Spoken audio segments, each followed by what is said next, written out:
man was repairing a rooftop antenna when it suddenly snapped. In an instant, he was left dangling in midair, clinging to twisted metal with trembling hands.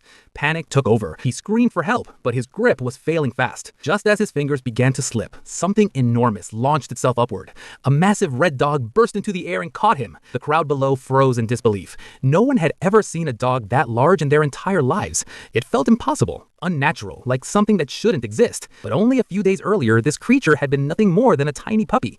Back then, he was playing hide and seek with his siblings, unaware of the danger approaching. Suddenly, strangers stormed in. They seized his entire family, locked them in cages, and drove away. By sheer luck, the smallest one slipped free. When he returned, everything was gone. Terrified and alone, he began searching for them. He didn't understand how cruel the city could be. He ran into traffic and nearly got hit by a speeding car. Barely surviving, he wandered into a park. Birds were pecking at leftovers on the ground, and hunger finally forced him to do the same. That's when a kind elderly man noticed him. He gently picked the puppy up and took him to an animal rescue center, a place that sheltered rare and unusual animals. Not long after, a young girl named Emily arrived there with her uncle, Mark. The moment she saw the red puppy, she was captivated. She begged to take him home, but her uncle refused. Heartbroken, she returned home alone. That night, while studying quietly in her room, she heard a strange noise coming from her bag. Confused, she opened it and found the puppy hiding inside. Joy flooded her instantly. What she didn't know was that there was something abnormal about him, something powerful, something impossible to control. She named him Clifford, and the name seemed to change everything. They played together late into the night, but by morning, reality shattered. When she opened her eyes, her breath caught in her throat. The puppy was gone. In his place stood something enormous, so large that she couldn't believe what she was seeing.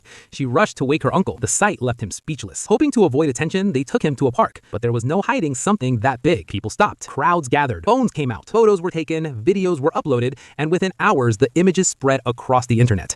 That's when a company noticed. They specialized in studying abnormal animals, but their interest wasn't protection. They saw opportunity. They saw money. And once they set their eyes on him, they never let go easily.